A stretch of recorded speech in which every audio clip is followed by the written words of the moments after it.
Assalamualaikum warahmatullahi wabarakatuh. Perkenalkan, saya Lela Ratnawulan Pertiwi, calon guru penggerak angkatan 11 dari SD Negeri 2 Gaya Baru 3, Kecamatan Seputi, Surabaya, Kabupaten Lampung Tengah, Provinsi Lampung. Dalam kesempatan kali ini saya tidak sendiri, saya ditemani oleh salah satu kepala sekolah dari Kecamatan Seputi, Surabaya, yaitu Ibu Sumiem. Kita sapa terlebih dahulu. Selamat pagi, Bu. Selamat pagi. Ya, bagaimana Bu kabarnya hari ini? Alhamdulillah sehat. Ya, alhamdulillah ya Bu, kita masih diberikan kesehatan untuk menjalankan segala aktivitas. Sebelumnya saya ucapkan terima kasih nih kepada Ibu telah menyempatkan waktunya untuk saya melakukan wawancara sebagai pemenuhan tugas demonstrasi konseptual modul 3.1 dalam pengambilan keputusan dengan nilai-nilai kebajikan. Sesuai janji kita kemarin ya Bu, saya akan melakukan wawancara nih terkait kasus dilema etika dan rujukan moral yang ada di sekolah kita ini. Baiklah Bu, saya siap diwawancarai. Terima kasih Bu. Saya akan mengajukan beberapa pertanyaan kepada Ibu terkait pengambilan keputusan berbasis nilai-nilai kebijakan pada kasus-kasus dilema etika dan rujukan moral. Kita mulai saja ya Bu. Ya. Yang pertama, selama ini bagaimana Ibu dapat mengidentifikasi kasus-kasus yang merupakan dilema etika atau rujukan moral? Permasalahan ini dapat saya identifikasi sebagai dilema etika dan rujukan moral melalui kondisi permasalahan itu. Kita dapat melihatnya melalui pengaruh atau di lingkungan sekitar dulu. Oke. Selanjutnya, bagaimana Ibu menjalankan pengambilan keputusan di sekolah Ibu, terutama untuk kasus-kasus di mana ada dua kepentingan yang sama-sama benar atau sama-sama mengandung nilai kebajikan? Selama ini saya mengambil keputusan melalui skala prioritas sebuah permasalahan di mana yang lebih dulu saya harus selesaikan, meskipun kadang gimana ya, bertentangan dengan hati nurani, terus yang harus diselesaikan. Misalkan meskipun kadang permasalahan itu mungkin akan saya selesaikan secara objektif, melihat keputusan itu di mana akan lebih baik dan benar. Oke, selanjutnya langkah-langkah atau prosedur seperti apa yang bisa Ibu lakukan selanjutnya? Langkah pertama yang akan saya lakukan yaitu 1. Mengidentifikasi permasalahan yang terjadi, kemudian mengkaji permasalahan itu dan menganalisis untuk melihat secara rinci masalah, siapa saja yang terlibat dan kemungkinan efek dari permasalahan itu. Saya juga akan melihat skala prioritas dari pengambilan keputusan, lalu prosedur langkah ini juga saya akan lakukan sendiri. Tetapi saya akan berkolaborasi dengan rekan guru yang lain atau orang yang berkaitan. Selanjutnya, hal-hal apa saja yang selama ini Ibu anggap efektif dalam pengambilan keputusan pada kasus-kasus dilema etika? Menurut saya begini, saya yang dianggap efektif dalam pengambilan keputusan adalah kasus dilema etika dapat dilakukan secara identifikasi, etika dapat dihadapi atau dikaji dan dianalisis mendalam bersama tim sehingga keputusan dapat diambil secara bersama-sama. Oke. Selanjutnya, hal-hal apa saja yang selama ini merupakan tantangan dalam pengambilan keputusan pada kasus-kasus dilema etika? Untuk saat ini, selama saya menjadi kepala sekolah, biasanya setiap keputusan yang saya ambil akan pro dan kontra. Itu pasti terjadi Bapak Ibu ya. Tetapi hal ini menurut saya wajar, karena setiap keputusan yang diambil bertujuan bukan untuk mencari kesalahan, tetapi akan mencari solusi. Akar permasalahan itu yang harus kita hadapi. Ya, betul sekali Bu. Kemudian apakah Ibu memiliki sebuah jadwal tertentu dalam sebuah penyelesaian kasus dilema etika? Apakah Ibu langsung menyelesaikannya di tempat itu atau memiliki sebuah jadwal untuk menyelesaikannya? Kemudian bentuk atau prosedur seperti apa yang Ibu jalani? Pengambilan keputusan atau permasalahan yang terjadi saya lakukan melalui prosedur yang baik, efektif, yaitu keputusan tidak saya ambil dalam waktu seketika permasalahan itu muncul. Tetapi adanya analisis dan identifikasi permasalahan yang saya lakukan bersama tim terdiri dari rekan guru yang terlibat dalam pengambilan keputusan. Adakah seseorang atau faktor-faktor yang selama ini mempermudah atau membantu Ibu dalam pengambilan keputusan dalam kasus-kasus dilema itu? Tentu saja ada, Bu.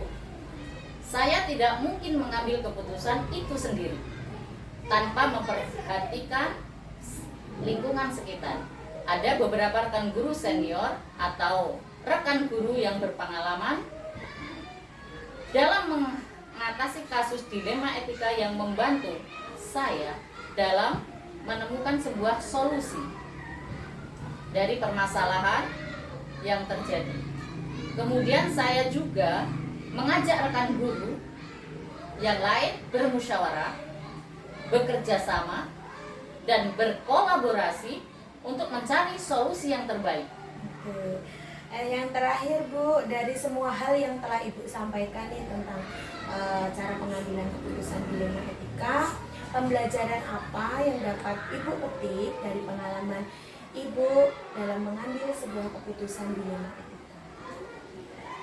Pembelajaran yang dapat saya petik yaitu sebelum kita mengambil keputusan dalam permasalahan yang dihadapi, kita perlu terlebih dahulu menganalisis agar keputusan yang diambil merupakan keputusan yang terbaik dan tentunya tidak merugikan orang lain. Terima kasih, Bu. Betul sekali Bu, terima kasih ya Bu atas waktunya untuk bersedia melakukan wawancara.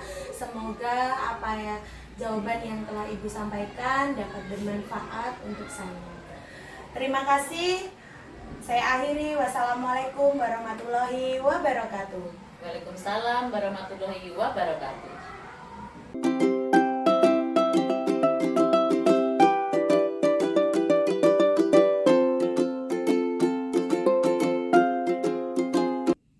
Assalamualaikum warahmatullahi wabarakatuh. Perkenalkan, saya Lela Ratna Wulan Pertiwi, calon guru penggerak angkatan 11 dari SD Negeri 2 Gaya Baru 3, Kecamatan Seputi Surabaya, Kabupaten Lampung Tengah, Provinsi Lampung.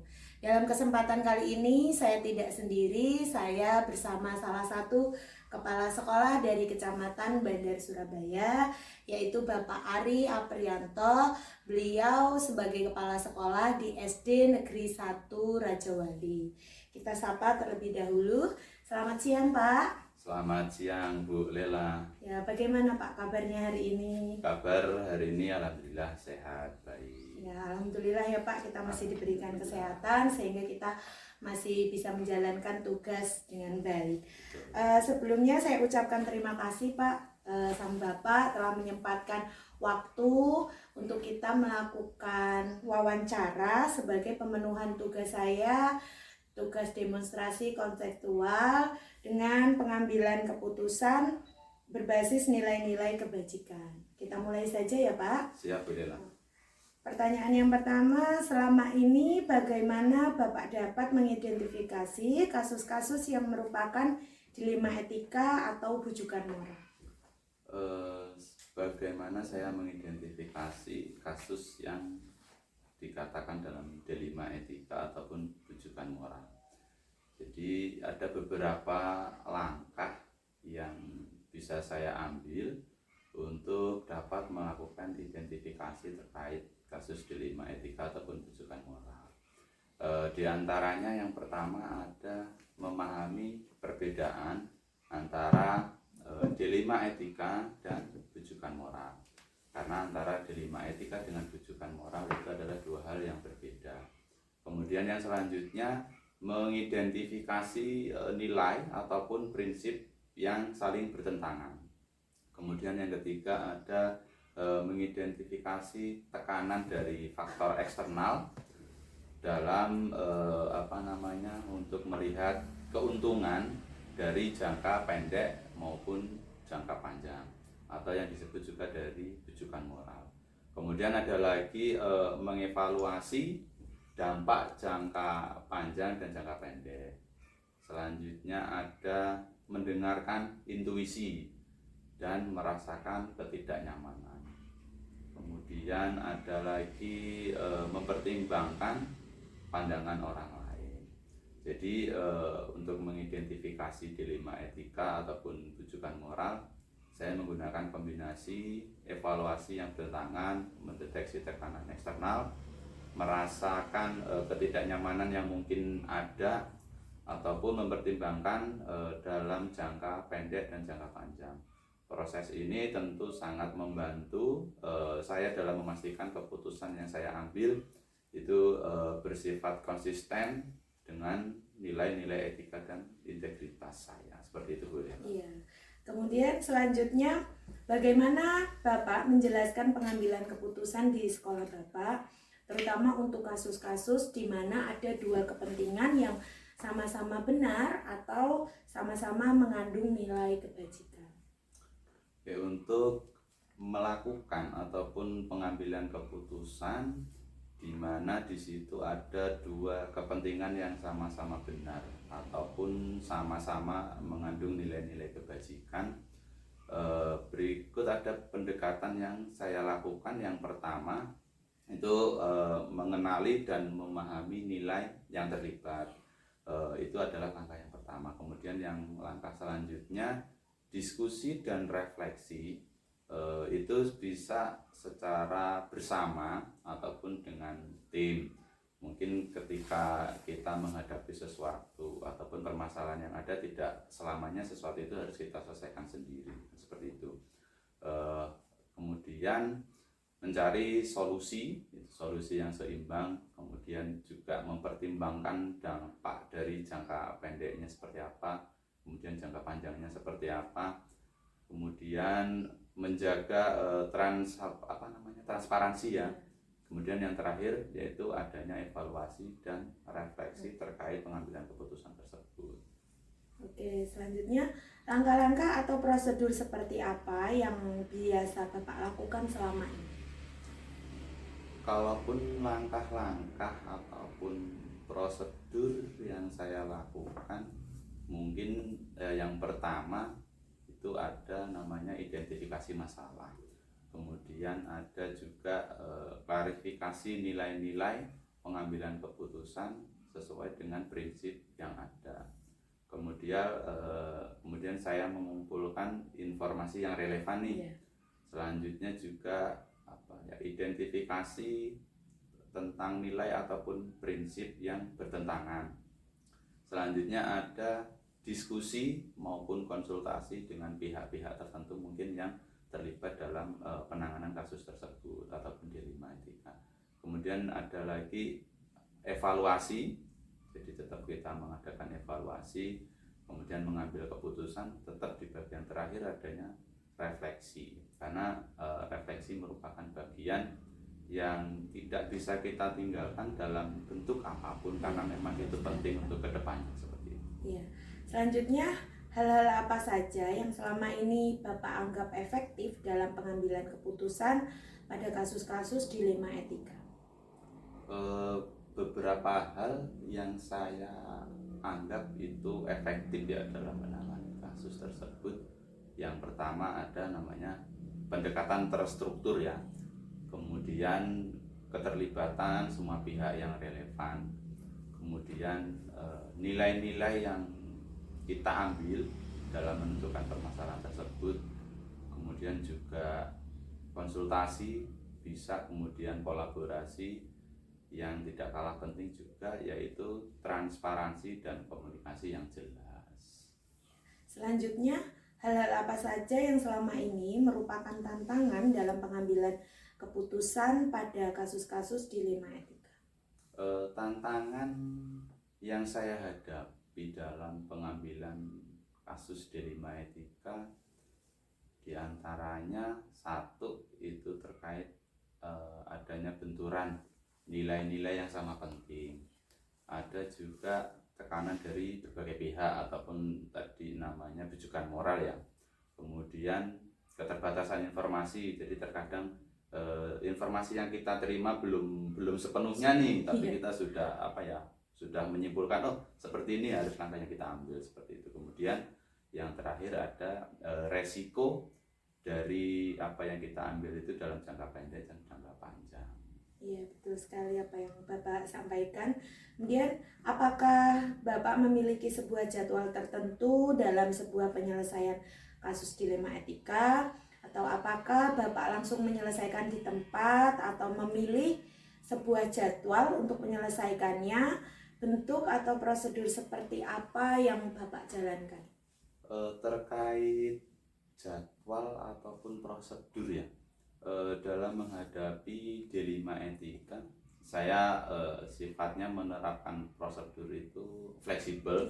Jadi berdasarkan situasi yang terjadi pada saat itu. Jadi proses melibatkan pengumpulan informasi, tindak lanjut dan fleksibilitas ini memungkinkan saya untuk menyesuaikan waktu penyelesaian sesuai dengan kompleksitas kasus. Jadi saya tidak punya jadwal tertentu untuk menyelesaikan, tergantung problem yang ada itu terjadinya kapan, mungkin segera harus diselesaikan seperti itu. Ya, jadi tidak punya jadwal tertentu ya Pak ya. Ya. Kemudian adakah seseorang atau faktor-faktor apa yang selama ini mempermudah atau membantu Bapak dalam pengambilan keputusan dalam kasus-kasus dilema etika yang terjadi? Faktor dari luar ataupun faktor dukungan ya. Tentu dalam mengambil keputusan saya tetap melibatkan orang lain ataupun rekan sejawat atau rekan kerja. Di antaranya faktor itu bisa dari rekan kerja, bisa dari pimpinan, kepala sekolah, bisa dari konselor, ataupun kita juga menggunakan kebijakan-kebijakan seperti itu. Kemudian ada pengalaman pribadi, masukan dari orang lain, serta prinsip-prinsip etika dan dilema etika itu membantu dalam pengambilan keputusan, sehingga apa yang nantinya keputusan kita ambil secara bersama itu memang memberikan manfaat ataupun dampak yang baik bagi orang banyak. Ya, berarti intinya dari Bapak itu kalau misalkan mengambil keputusan itu memang harus perlu kolaborasi antara guru satu dengan guru yang lainnya. Karena tidak mungkin kepala sekolah itu walaupun pemegang kebijakan tapi tetap di saat menentukan ataupun mengambil keputusan harus dengan ada asas musyawarah dulu nih, kita sebagai warga Indonesia kan gitu. Jadi nggak boleh melupakan musyawarah seperti itu. Selanjutnya, dari semua hal yang telah Bapak sampaikan nih, pembelajaran apa yang dapat Bapak petik dari pengalaman Bapak mengambil sebuah keputusan tentang dilema etika?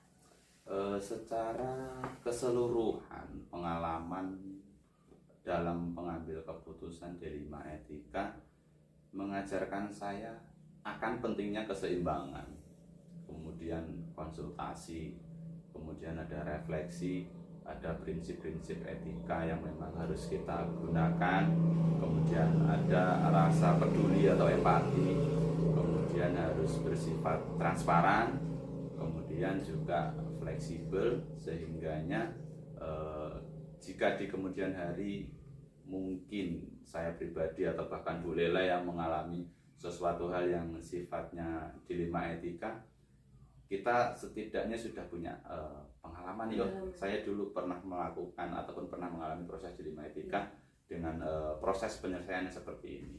Jadi seperti itu. Baiklah Pak, terima kasih atas beberapa jawaban Bapak tentang langkah-langkah pengambilan keputusan tetap dengan mempertimbangkan nilai-nilai kebajikan yang ada. Semoga dapat bermanfaat bagi saya ya Pak. Terima kasih, sekian wawancara dari kami. Saya akhiri. Wassalamualaikum warahmatullahi wabarakatuh.